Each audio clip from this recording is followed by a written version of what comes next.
بسم الله الرحمن الرحيم. باب من بدأ بالحلاب او الطيب عند الغسل. باب دې په بیان د هغه چا چې ابتدا کوي د غسل بالحلاب په استعمال د حلاب سره او الطيب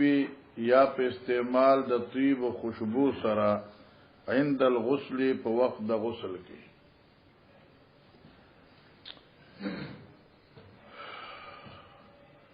گورے علماء کرام محدثین عظام فرمائی چې د امام بخاری تراجم چې دي نو هغه ډیر مشکل وي، او بعض داسې تراجم دي چې هغه انتهایی درجه مشکل دي، اور من جمله دغه تراجم مشکلونا باب من بدأ بالحلاب او الطيب دے. د طيب معنا خو معلومه ده، خو د حلاب څه معنا ده؟ په دې حلاب په دې معنا کې د حلاب په دې مصداق کې د محدثینو اقوال دي،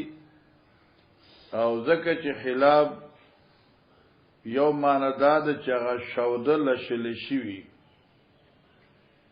او د حلاب بل معنا ده هغه ککوټي چې پای کې پای لشل کیږي، هغه لوخه چې پای کې خلق پای لشي. زموږ وطن کې ورته ککوټي وي، بالټي وي. اور محدثین عظام فرمای چې حلاب د یو لوخي نوم دی،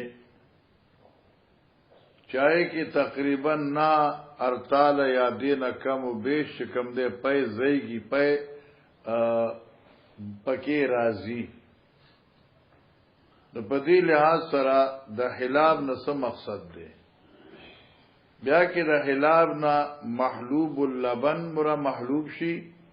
یا حلاب نه مراد اغلوخه د پيو شي، نو دغه او د وطی په منځ کې منافرت دی، چې طيب خوشبو ته وي او حلاب چې کوم دی یا لوخي ته وي یا هغه پيو ته وي یا بلس ته وي. په مابین د دې کې زبردست منافرت دی. په دې اعتبار سره محدثین فرمایي چې د امام بخاری دا ترجمه چې دا د معرکۃ الاران ده، یعنی مشکل ترین باب دی. دغه وجه ده چې بعضی علماء محدثین لکه علامه اسماعیلی او زرکشی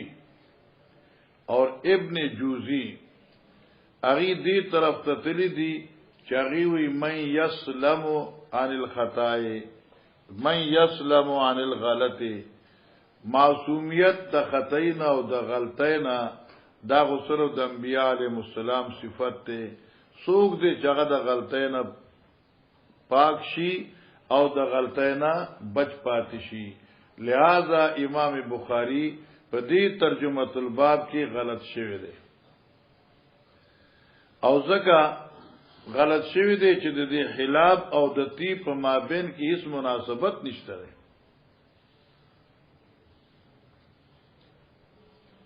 تا خیال ورته نو په دې لحاظ سره من یسلم عن الغلط،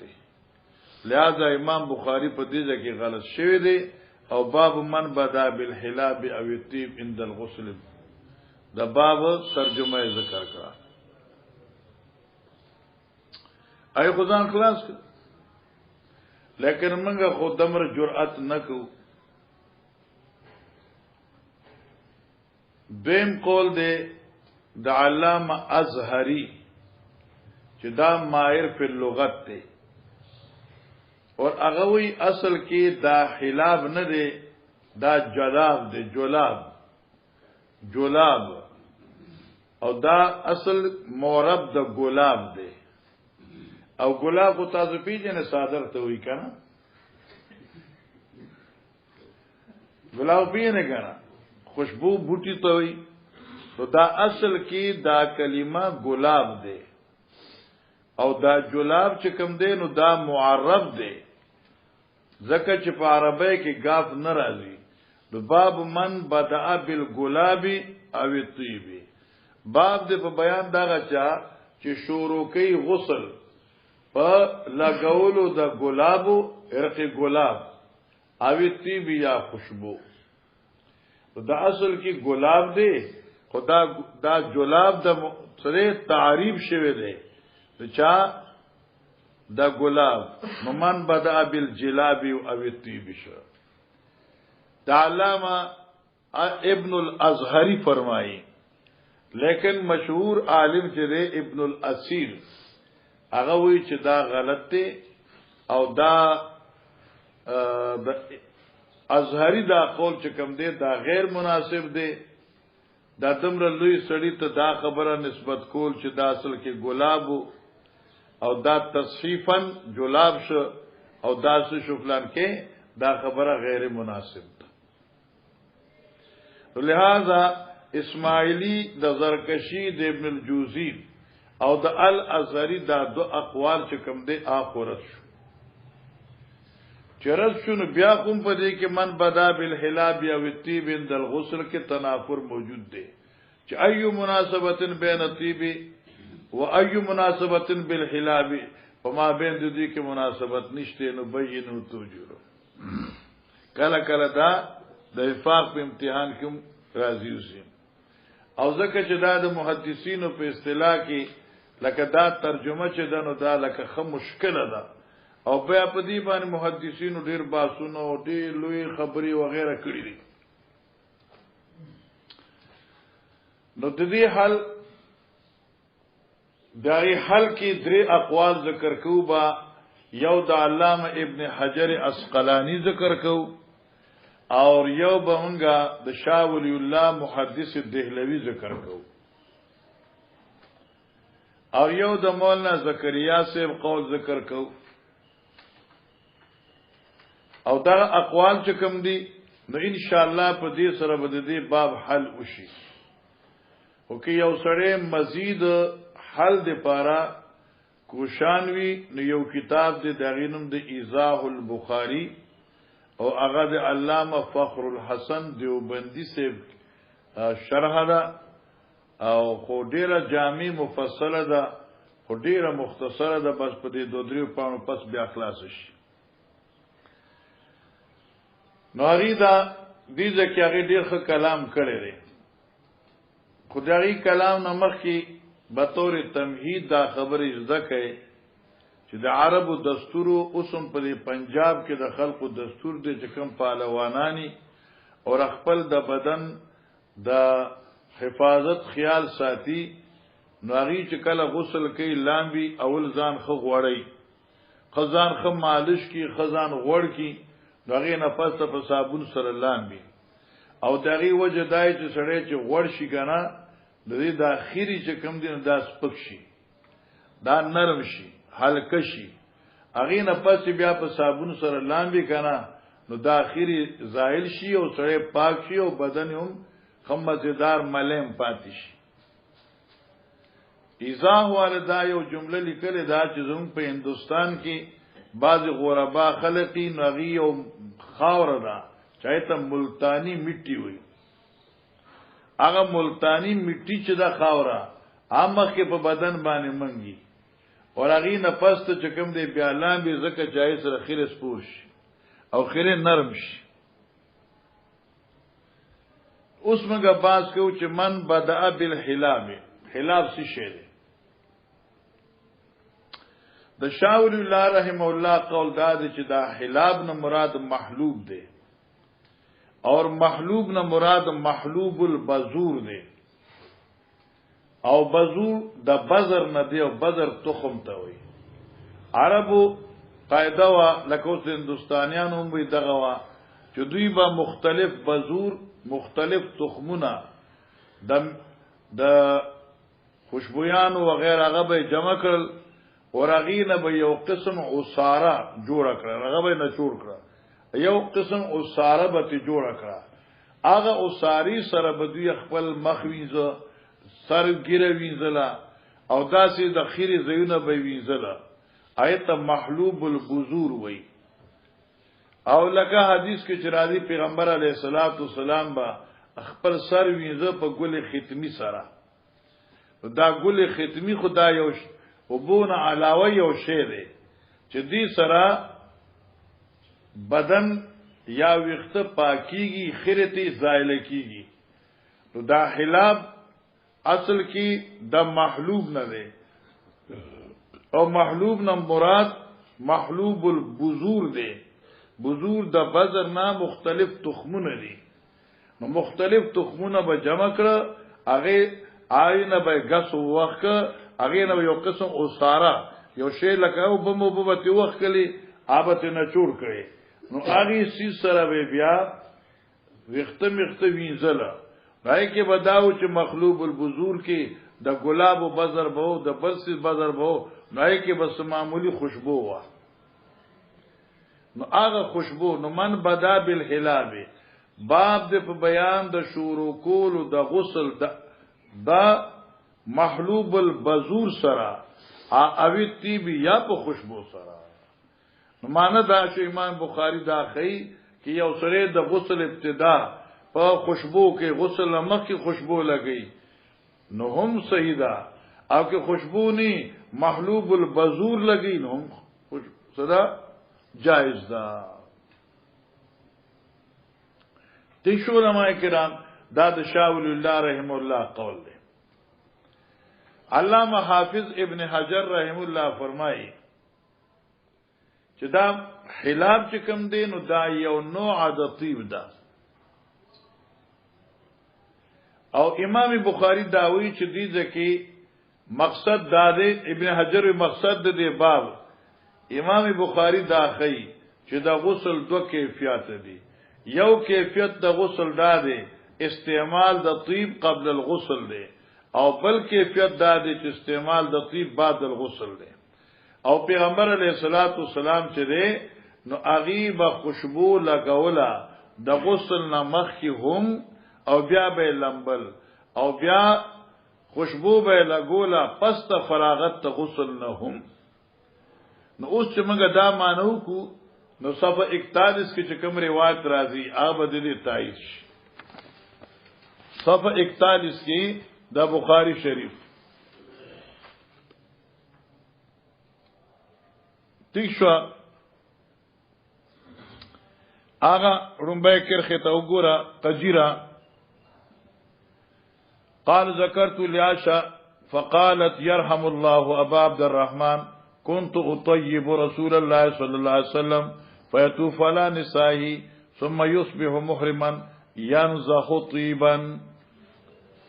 نما به حضرت صلی الله علیه وسلم د پارا خوشبو جوړ کړه او نبی علیہ السلام به خوشبو لګولا بیا به دغه نه پس یطوف علی نسائه ظاهر خبره ده چې بعد الطواف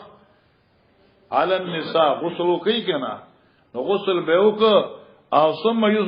ينزح طيبا هغه د غسل نه مخ کې لګول شوی خوشبو چې وا دغه اثرات به پات نو دا یو شی دی د خوشبو یو نوع ده او هغه لګولې و دغه ته مسلم شریف کې دقه روایت ته هغه شیئا من الحلاب او یادارنګ تاسو بي داود کې ویلي دي تاسو ګوره دا مسلم شریف 147 صفحه ده او دې کې دا حدیث ته وګوره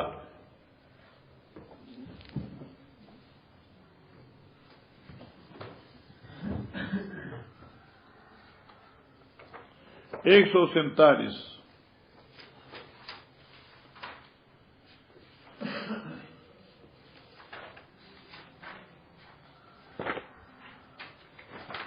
بالکل اگر خچ اخلاصي ګور کان رسول الله صلی الله علیه وسلم اذا اغتسل من الجنابه دعا بشيء انه الحلاب یو شی براو په شان د حلاب فاخذ بكفي وابغست پخپل لاس بدأ بشق راس الایمن نو هغه به د خید طرف ته د سر ولګول ثم الايسر بیا ګس طرف ته ثم اخذ بكفيه فقال بهما على راسي اشاره وکړه او به په سر باندې واچولې نو دل تراغي بشیء نحو الحلاب دا یو شی په شان د حلاب دارنګي ابي داود اوس ضرورت نشته د ابو داود ځکه دغه روایت ابو داود هم دی خو زما راغسته دی او دې لکه جرح کړی د په وای چې زما خبره صحیح ده او د بخاری غلطه ده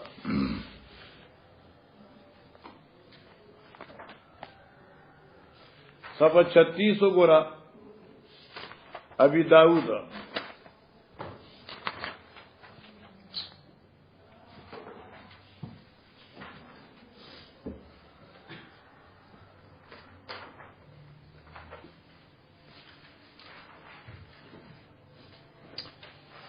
باب الغسل باب في الغسل من الجنابه شته دغه کې اقر روایت جتا کم مسلم کې وي اناشا قال كان رسول الله صلى الله عليه وسلم اغتسل من الجنابه دعا بشيء نحو الحلاب واخذ بكفي فبدا بشق راس اليمن ثم اليسر ثم اخذ بكفيه فقال بما على راسه بر محشی ذکر کوي چې قال خطابي هو اناء يسو قدر حلب ناقة قال وقد ذكر البخاري في كتابه وتأولوا على استعمال الطيب في الطهور وهو وهم والصواب ما فسرناه یا خطابي وی چې بخاري چې کوم خبره کړ داغه خطا شوی دی ما چې کوم خبره کړ داغه بالکل صحیح ده تا خیال ورته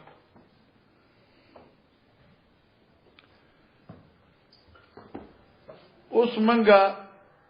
معنی یاد شوی د شاور الله سے معنی دا شوا چې دا حلاب نه مراد محلوب دی محلوب البذور دی او دې ته اساره وي د مختلفو تخمونو نه غس کی کنا او هغه نه چور کی او دغه نه صوبر او باسي راي کې څه د خوشبو اثراتم وي دغه استعمال دی یا دا یو شی دی خلاف یو شی دی او دا د ازالی د اوصاف د پاره استعمالیږي او په دې کې خوشبو ده یا ابن حجر سے فرمایي چې امام بخاری مختلف طرق د غسل خي نو سمانا یو طریقه د غسل دا د چې الطيب بعد الغسل ایو طریقه دا د چې الطيب قبل الغسل انو چې توس تیل ولګای کنه په سر باندې او په کیری باندې او په بدن بیا ولامه بیا ته ګوره چې داسې وختو داسې کې د شامپو پلار چې استعمال کوم دمره وخت بیا نه نرميږي څنګه چې په دې کې فیصل نرميږي خو چرته وکړه کنه داسې ته ګیری تاړو بم نه خای تا خیال ورته مولانا صاحب شاه صاحب خبره وشوه ابن حجر صاحب وشوه د خطابی قول پیش کوو چا خفه نشي من بدا بالحلاب او طيب عند الغسل من ګوز دي حلاب معنا کو هغه کاکوټي چې کم کې خلق پای لشي او لکاغي چې قدر اناون يسعو فيه قدر خلابت الناقه د اوخي پای چې څومره لوغي کې راځي او دې څه مطلب دی پزدک طالب جان دا خبره چې دې زمانہ کې د هر یو سیز لپاره جدا جدا لوخي خوشوي مالداری دا جدا جدا لوخي مګ یو ځای ته لاړو یو مرګري کاور راوړل او ډیره مزیدار او زم پاکستاني ډیر مزیدار کاوي راوړل ما ير دا پته خو منګم راوړو په خبر نه خدا ذائقه پکې نه جوړيږي چې دا څنګه جوړيږي دغه ماته چې دل لپاره بس افغانیو کې نو عربا داسې کاوتاره جوړي اسنه جوړيږي ما بیا دغه چونکی دو بیبیانی دین یو افغانای دا دغه لار کوته یو چینک راوړ نو دغه چینک دی په دې کې پخېږي او دغه نمنګه سکو دی چنک کې بغیر د کاوی نه اس قسم شم نه پخو اس قسم چې نه پخو زکه کاوی خپل ذائقه وي او چې په دې لوخ کې د تور چې د پيو پوخ کې بیا د کاوی ذائقه نه راځي ما یو دا خبره صحیح ده نو د هر چیز په جدا جدا لوخ دي لیکن هغه زمانہ کې خود قلت اوانی زمانہ و د لوح قلت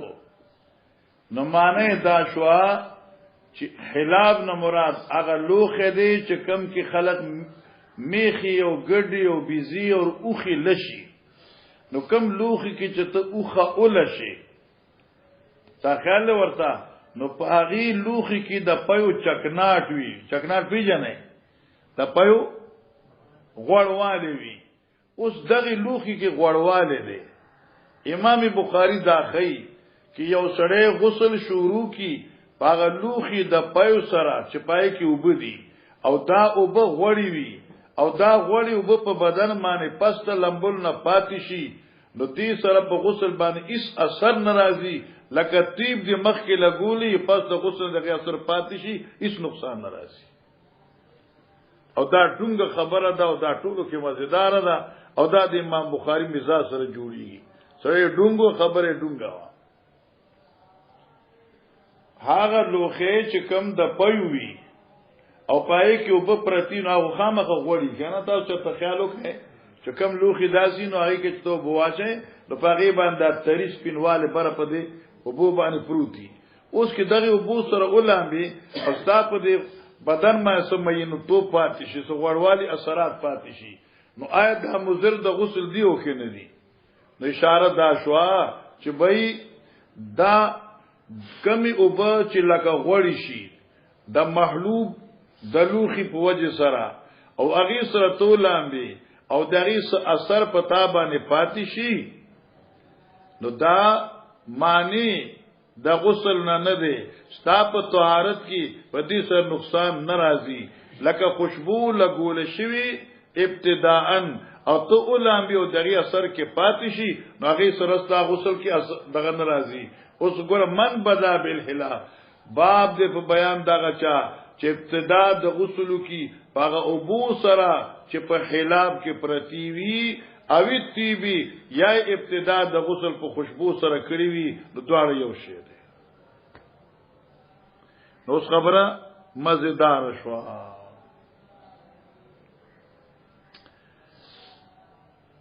مولا زکریا رحم الله یو ته جمله هغه ذکر کړی ته نږدې ده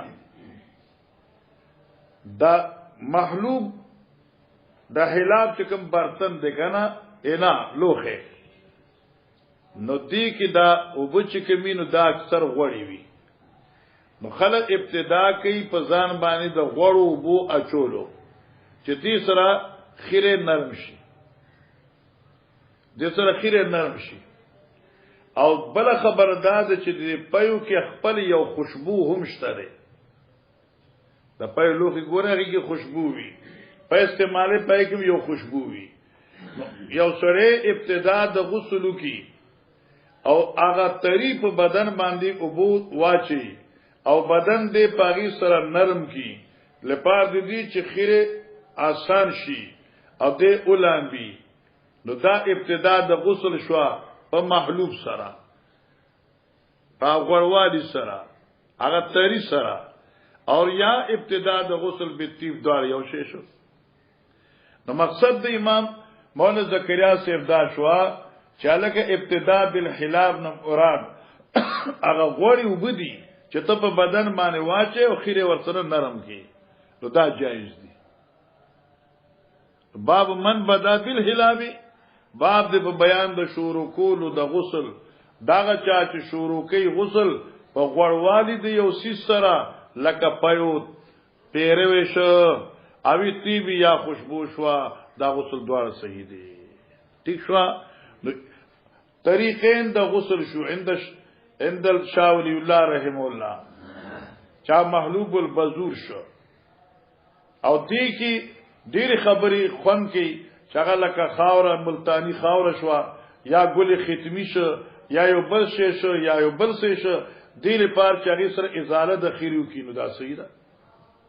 یاد ابن حجر قول چې طریقه د غسل خي چې ابتدا بالحلاب یو قسم دی او ابتدا بالطيب چې کوم دی نو بل قسم دی دا دوه خبرې شوي او یا مولانا زکریا رحم الله خبره چې حلاب نه مراد هغه لوخي دی چې کوم کې خوشبو دغه پایله شل کیږي او دغه غپیری وی اثرات چې کوم دی په دې لوخ کې پراتی نو هي کې وبو واچي نه وبو غوړی شي نو کې ابتدا په غوړو بو سره کې چې بدن نرم شي او خیره هلکه شي آسان شي او بیا باغی باندې ولامبي او رسو په خوشبو لګي نو صحیح یاد ابن حجر سے قول چې ته په غوړو بو باندې ولامبي ټیک شو او غي غوړوال ستا په بدن باندې پاتې شي نو دې غوړوالي سره ستا په غسل باندې هیڅ ضرر ناراضي لکه خوشبو لګول شي نه پس ته ولامبي او بیا د خوشبو اثر ستا په بدن پاتې شي نو څه نقصان ناراضي سمجھتم کنه نو دا خبره مزیدار وا نو ان شاء الله باب آسان شو نو باب من بدا بالحلاب او الطيب عند الغسل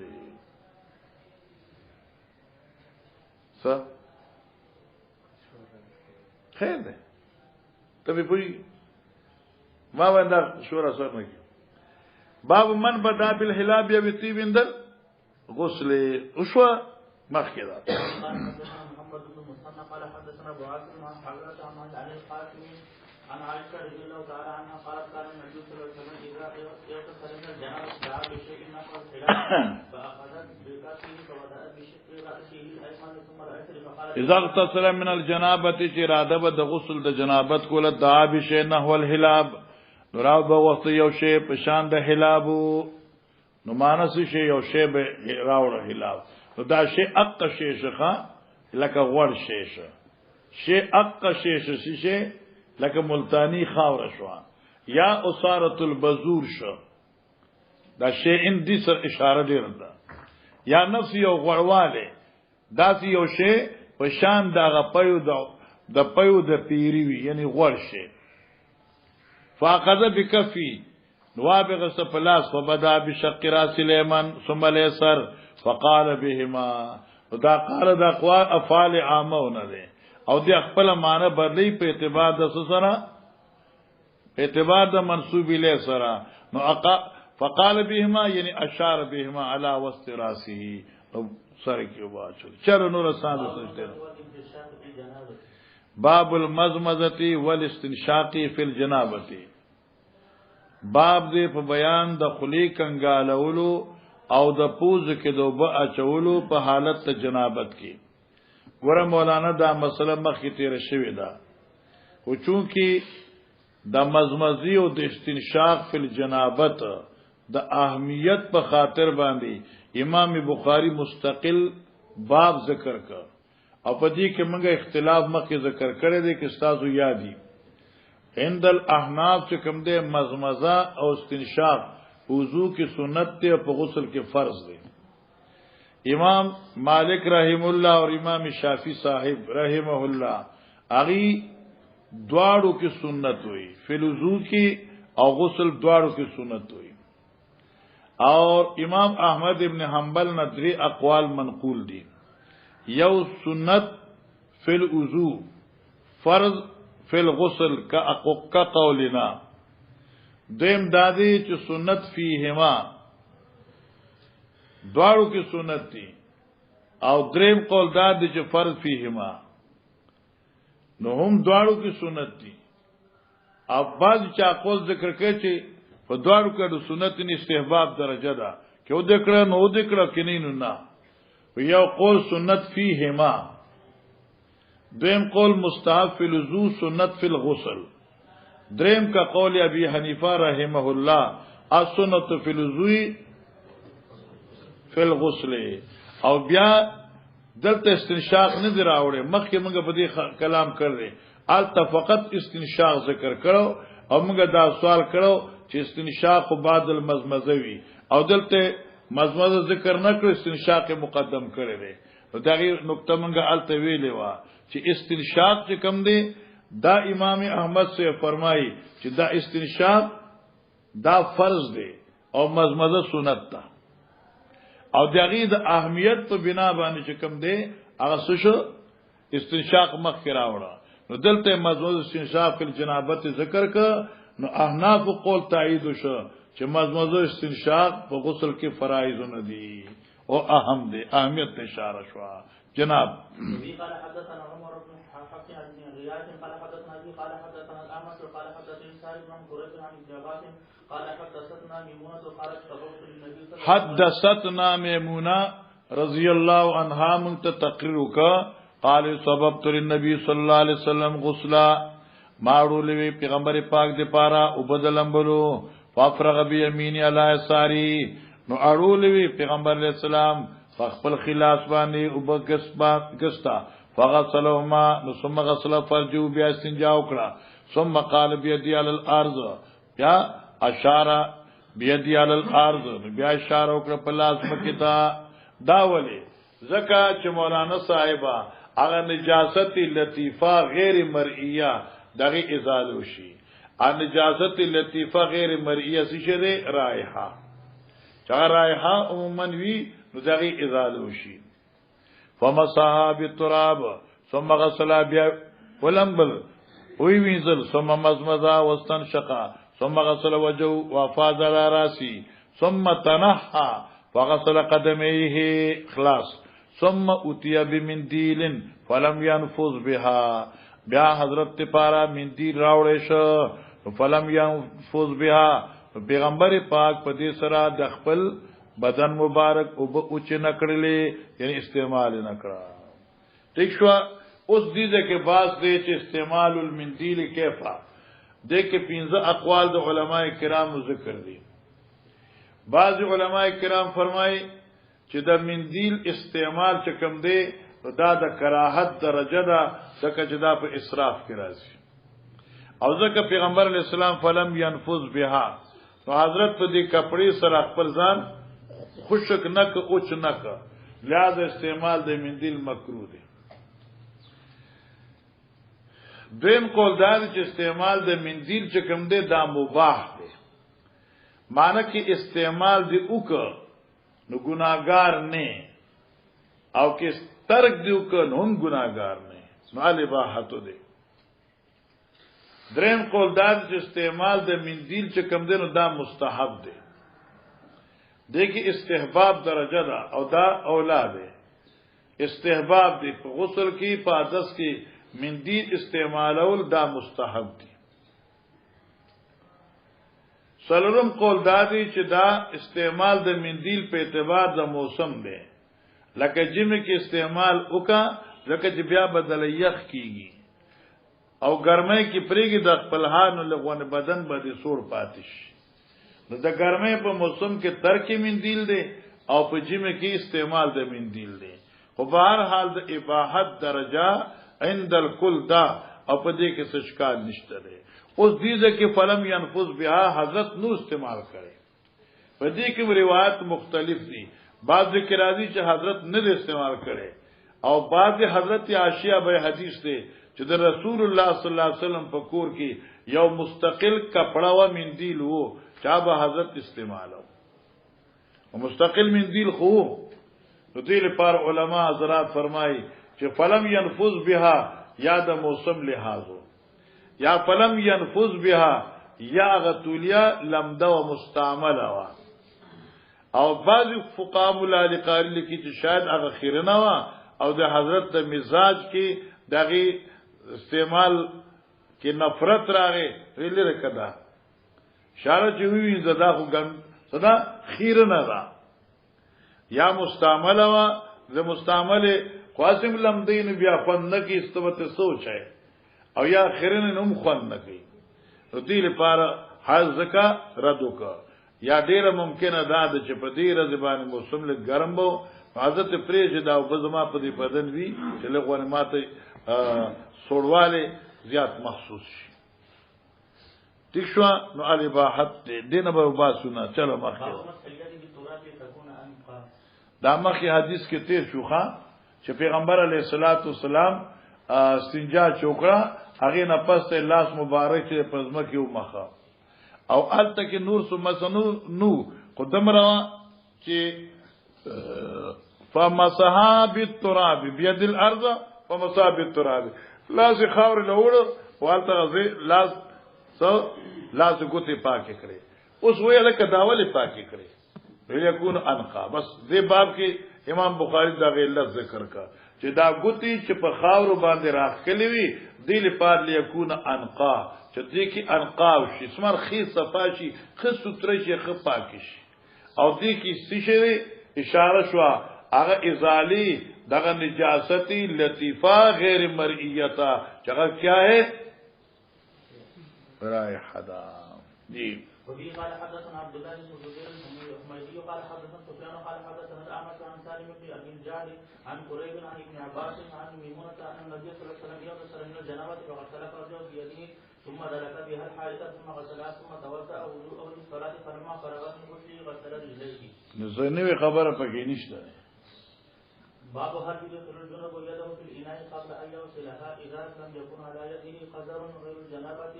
وأدخل ابن عمر والبراء بن عازب بدوس الطهور ولم يغسلها ثم توضأ ولم يرى ابن عمر وابن عباس بأسا بما ينتفع من غسل الجنابة. ګوره علماء کرام مسله وتشوا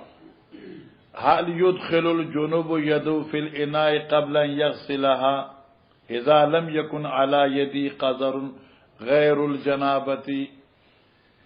آیا داخلول شي یو جنوب سره خپل لاس په دی لوخي کې مخ کې د وینځلونه چې کله په دی لاس باندې قذر ني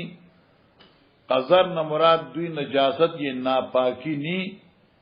غیر د جنابت نه معنی دا چې دا جنابت خو دې په بدن کې کنه دې کې جنوب دی خدایي جنابت نه مراد او دلته جنابت نه مراد منګه په ترمذی کې دا ویل چې جنابت نه مراد معنی ده کنه ول عبد الجلیل خان دی ول ترمذی کې نو ویل بخاری کې ها بخاری کې منګه ویل چې جنابت چې په معنا د معنی سره ده نو معنا کې په دې لاس باندې اثرات معنی ني او لاس بالکل الان کما کان چې قبل جنابت چې څنګه دغه سي ده نو آیت دې دا لاس په دې لوخي کې د نکول شي او کدا نو په دې باندې بعض علما کرام دا ذکر کوي چې جنوب سره چې کوم دې خپل لاس په لوخ کې نشي د نکوله البته کې غیر جنوبي او په دې لاس باندې اثرات ني بیا د نکول شي ځکه تاسو مخکې یو حدیث ویلې ده څنګه دې حدیث اذا استيقظ احدكم من منامه ولا يغمسن يده في الاناء حتى يغسلها ثلاثا نو الته کې چره په لاس باندې اجازه مرئی نیوي او دې په دې وبو کې لاس کته کی نو دې په لاس کته کول سره وبنه پلیتيږي ځکه چې دې کې نجاست حکمی خوشته نه او نجاست ظاهري نشته ده جنابت هم نشته ده اثر د معنی هم پکې نشته ده البته د جنوب انسان د بارش ده لاس کته کول په اوبو کې دا جایز نه دي او بیا بغیر پر فقه وای نو فقه بیا مباحث ذکر کړی دي ځکه لار شي په ډرم کې وبینو ته بس کای وې د صادر یو سکه بواخلی کنه هغه په دې اوبو کې دا ذکر کوي خو شو کنه هغه نه چې بواغستی نو کس لاس دا کوته بوویږي چې دا ویزل شنو دا به خاتم کې دینه بلګي لګي باغ له داخلاس بوویږي ان بیا بغي سزا لوټه ډکه کې بیا به درزار شروع بیا بزان بیا بولام دي خا وادخل ابن عمر والبراء ابن عازب رضی الله عنهما يدو في الطهور ولم يغسلها دوی دوار لاسونه کتکرو په ابو کې او وینځلی نو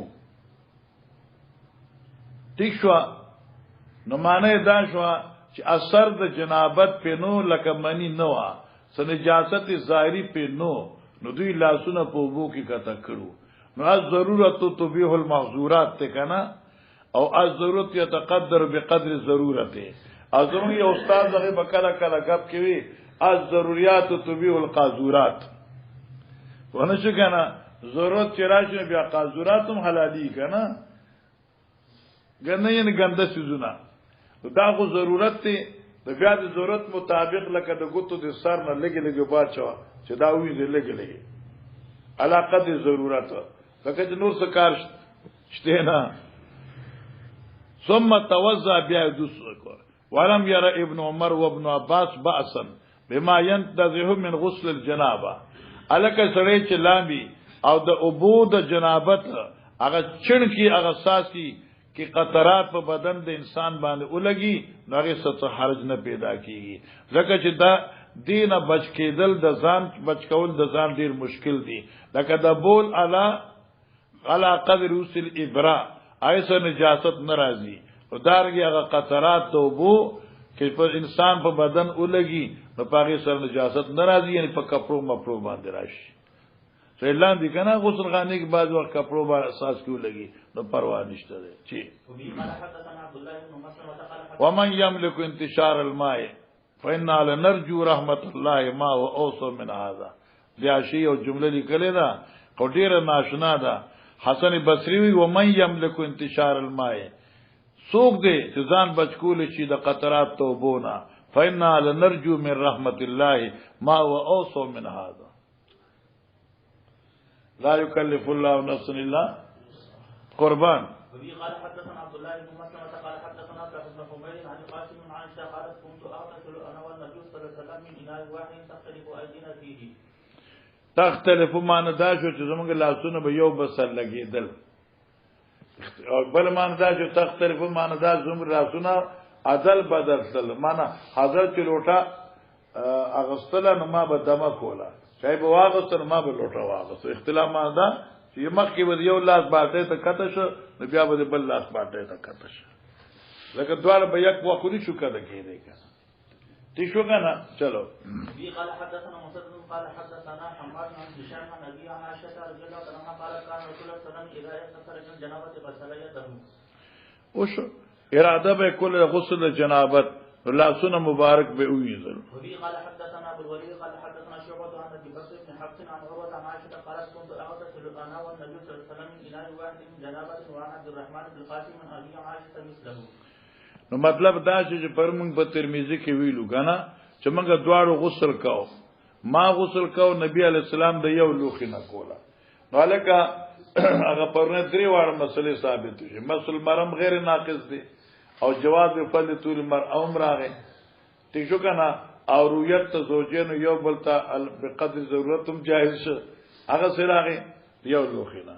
انور خبره پردي خو پکې وی خامخ پرون ویل چلو. وبه قال حدثنا ابو الوليد قال حدثنا شعبة عن عبد الله بن عبد الله قال سمعت انس بن مالك يقول كان النبي صلى الله عليه وسلم والمرأة بالنساء يغتسلان من اناء واحد هذا مسلم ووهب جرير عن شعبة من الجنابة. انس سے ګور دمر احترام وکاګر چې د حدیث دې ته معلوم دی او دمر احترام یو کا چې و نبی علی السلام او یو خزه د خود د حضرت سیبنا یو مور و زمنګا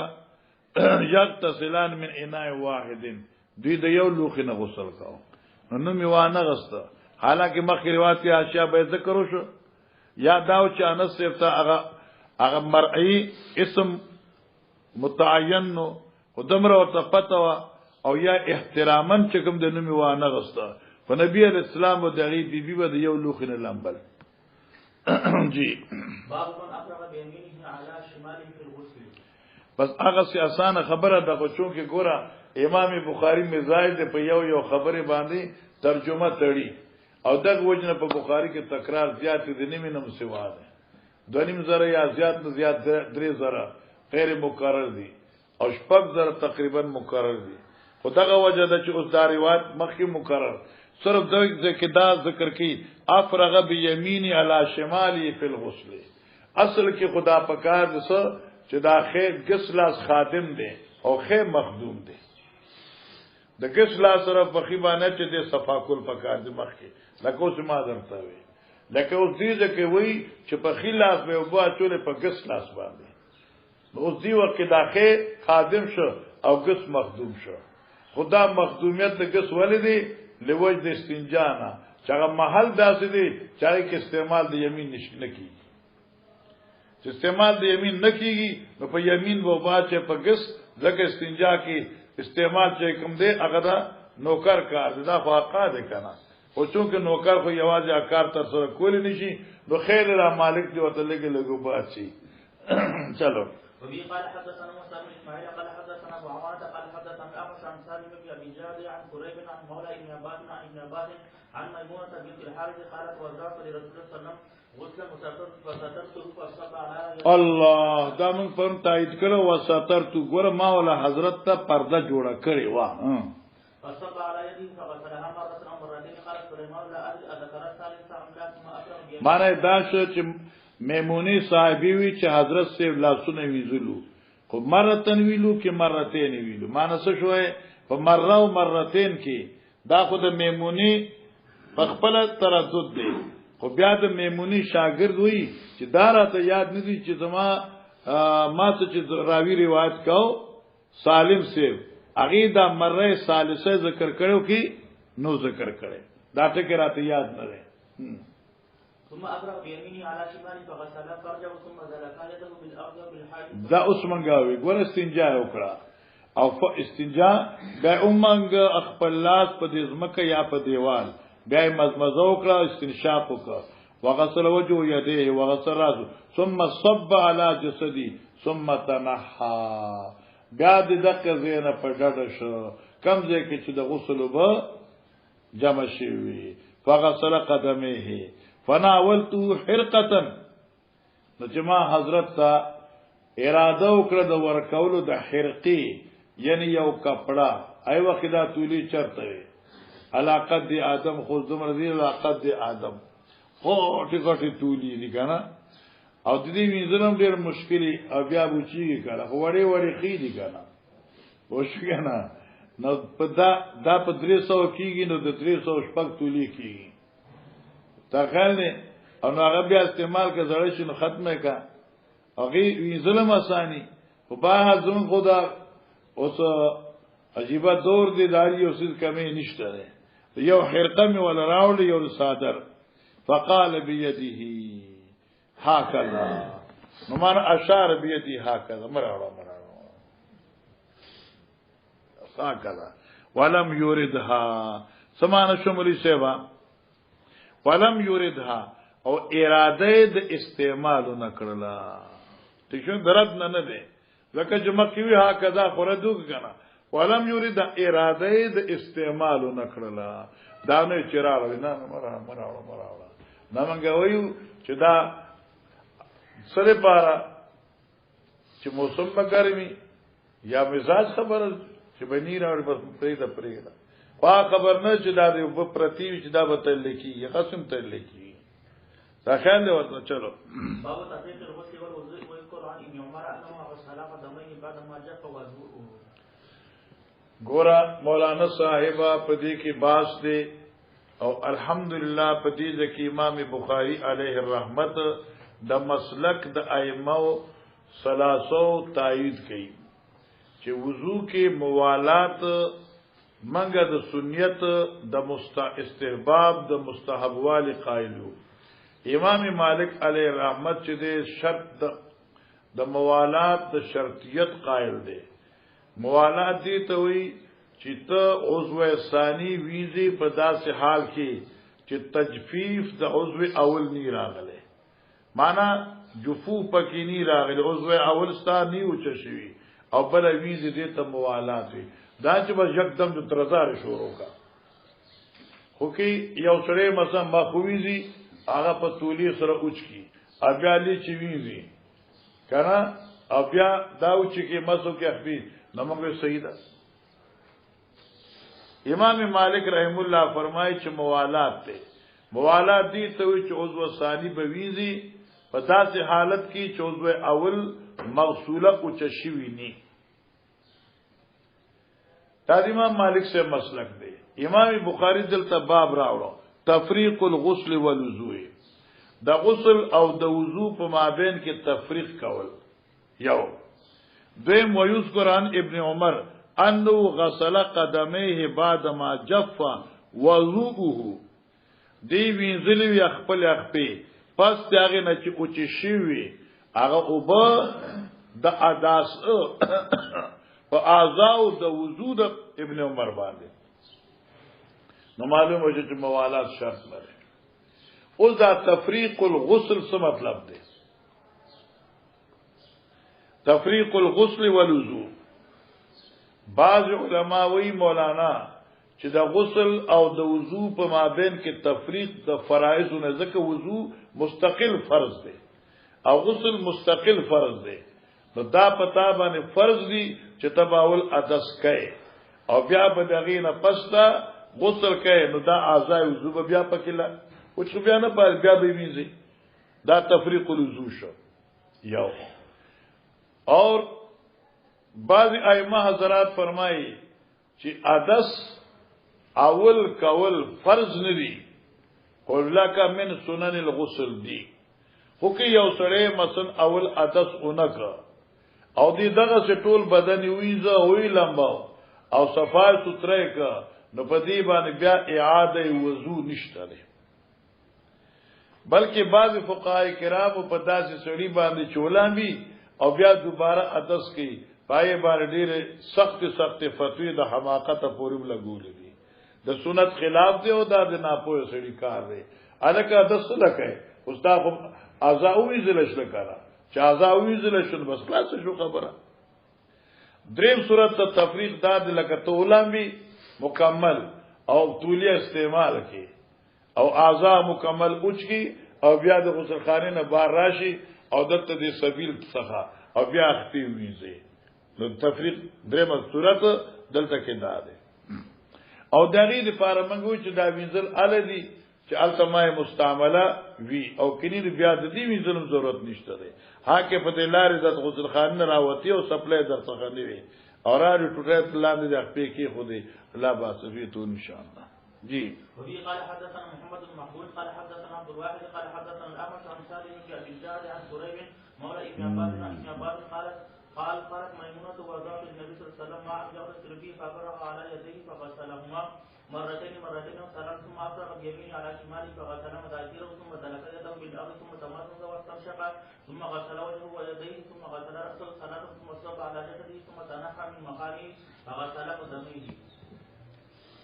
ذا ماركي استمر